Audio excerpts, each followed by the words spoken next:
Jiro here from Umbra Games with a review of Mirror's Edge Catalyst, played on PlayStation 4. Catalyst is actually a prequel to 2008's Mirror's Edge, where you play the role of Faith Connors, a runner in the City of Glass, in a time when corporate families rule, suppress communication and media, and there's a striation of the populace keeping the rich living high and the poor living in exile.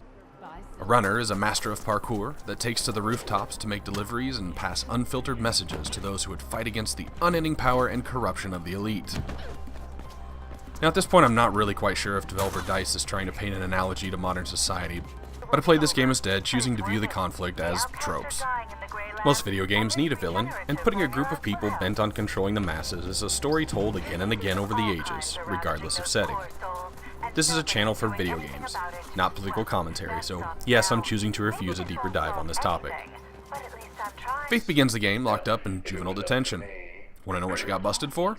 Yep, I kinda do too. But in order to do that, you have to read the Mirror's Edge Exordium comic, as the game likes to tell you during loading screens. I understand it's good marketing, and upselling is good for the profit margin, but would a 15-second recap really have hurt that much? Anyway, after spending several months in custody, she reunites with what appears to be a former handler, Noah, and other runners, including his newfound boy, Icarus, who takes an immediate dislike to Faith for putting Noah and company in danger by getting locked up. Once Faith is restored in Faith, she begins taking missions, meeting other rebels, and infiltrating the corporations, including Kruger's security, your main physical opposition in the game.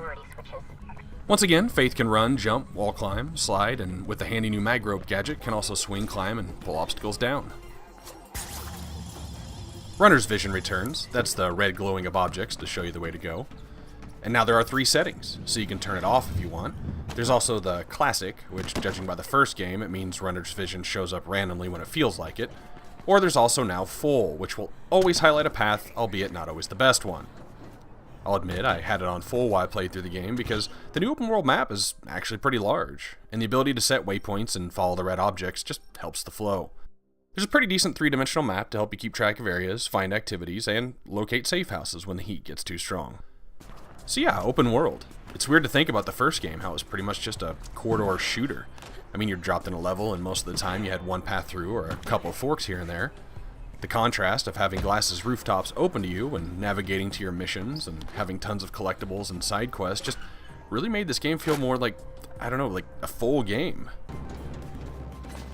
So one of my 2 big complaints about the first Mirror's Edge was how accurate the controls forced you to be, and how there were several moments of irritation in not grabbing a ledge, sticky I think I called it, or just unreliable jumping physics. I can't say enough about the improvement in this. My current standard for parkour gameplay was Dying Light, but it's quite possible that this game just took that position. Because really, a game like this should be more encouraging on how to get somewhere, not making first-person platforming so gruelingly accurate that you spend more time plummeting to the depths than feeling like a parkour master.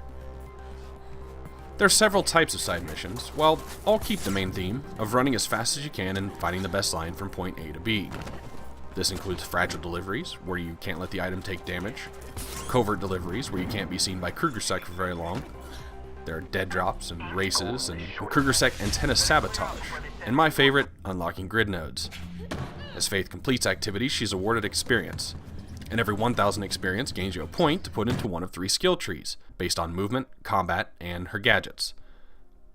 These points access new abilities which allow Faith to traverse the environment with greater freedom and speed, helping you break those records on missions and even time trials set up by your friends. One form of collectible is somehow some grid information leak and form these glowing yellow balls in each of the regions of Glass, and each of those regions also have electronic chips to pilfer. There are also main mission-specific collectibles, including the courier bags, like from Mirror's Edge, and also documents and recordings. You can replay the main missions at any time once they've been completed to try to go back and find the missed collectibles. So my other biggest complaint with the first game was the combat. Faith could use guns she had obtained from disarming an enemy and sloppily and slowly shoot his coworkers. It wasn't the control of this necessarily that was the problem, it was the fact that the entire game encourages flow, constant movement, and waiting for random AI to chase you solo so you could disarm them one at a time just broke the flow. Well, the game has changed. Krugersec's weapon are all biometrically coded, once again thanks to the loading screen I know this, meaning that all combat is melee. Faith has what's called a focus shield, where constant motion, especially while fighting, allows her to dodge incoming projectiles as if she were bulletproof. You get light and heavy melee attacks, and you can use them in combination with wall runs and climbs to do some devastating damage to your opponents. You can also kick them into things or each other for damage, and that first hit as you fly in and ruin somebody's day is always a good time. I guess what I'm saying is they totally fixed the combat. I didn't dread walking into a room with a bunch of soldiers. I actually looked forward to the encounters. There aren't a lot of variances in the enemies you encounter. It's mainly soldiers with 4 or 5 different types of weapon and armor, and some will counter this, some will block that, but I personally didn't find it limiting. All enemies present helped in that kinetic feeling, like a ninja. And again, this game is more about flow, not the fight. I only encountered 2 combat bugs in my playthrough, including one where 2 of the toughest enemy types that just kind of stood around and waited for me to kick them in the head. And one, well, he just let glass go to his head.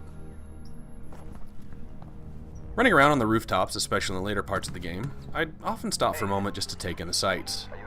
I'd heard some criticism about the blandness of environments and architecture, and so I set out to explore that for myself. I just don't know if I've just read and seen a certain amount of science fiction or what, but glass seemed exactly like what a bunch of rich corporations would do to a city. This game takes place on high rises and skyscrapers, and I mean, what type of environments were people expecting to see? Not just that, but the design of some of these areas in the later zones was pretty breathtaking. I mean, I would live there in a second. I mean, as long as runners weren't running in my house and jumping off my walls. I will say I was kind of disappointed in the lack of polish, mainly in the area of model textures. I mean, I haven't seen texture pop this bad since early 360 days. And sometimes it wasn't just pop. I mean, if I turned the camera to look and then started to turn away, I'd go from a decently detailed, gravelly-looking roof to something out of Minecraft. A building in the distance would reflect the sunset and then turn to a solid color when the camera was slightly changed. Not just that, but a couple times I had that same feeling when I played original Xbox in 720p for the first time. I think it was True Crime Streets of LA. It was very high definition, very sharp, nothing. I mean, some buildings in the distance just looked like solid colored blocks. There was one explosion in particular, I was actually almost embarrassed for the developers. I mean, I give a little grace because I can imagine how sometimes these games go into crunch time to make release dates and milestones, but man, talk about immersion breaking. Cartoon cutscenes from the first game are gone, replaced with interactions of the 3D models of the characters. While I like the art of the cartoons, these cutscenes just feel more natural. I'm sorry, I should have come sooner. It did take me a little while to get used to Faith's voice, but overall the voice acting was quality. Look, about that, I've got something to square my debt with. The game's soundtrack continues to fit perfectly. I'm sure it somewhat helps that I'm a pretty big fan of electronic music, but it often touches on that 80s sci-fi synth sound, which makes you feel at home with the shiny, plastic-looking walls and the sounds of your sneakers squeaking against the polished floors. I haven't listened to them much, but the band Churches did an exclusive song that I stumbled upon in a jukebox, and like them or not, their sound resonates in the City of Glass very well. I did have a sound glitch probably about 10 times throughout the game where all sound would just stop for like a second or two, like it was loading or just not quite sure what to do. It actually made me check my surround sound setup to make sure it wasn't a problem with my equipment, which fortunately, and I guess unfortunately, it wasn't. By the time the game ends, it does feel like they're setting up a sequel to the Catalyst timeline, and I will say, now that they have this engine running very well, I'd definitely be open for that. Now, it's not that I didn't personally like playing the first game, but I was just kind of blown away in the jump in quality and content from the first game to the second. Not only that, but I believe this open world game is the first that EA DICE has been responsible for, since most of their focus is often in the multiplayer shooter games with the corridor shooter campaign on the side.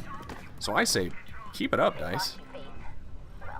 Now, there's no shooting in Mirror's Edge Catalyst. It's an open world game with questing and role-playing elements, so I think we've actually even shifted genres a bit into the first-person RPG/platformer hybrid.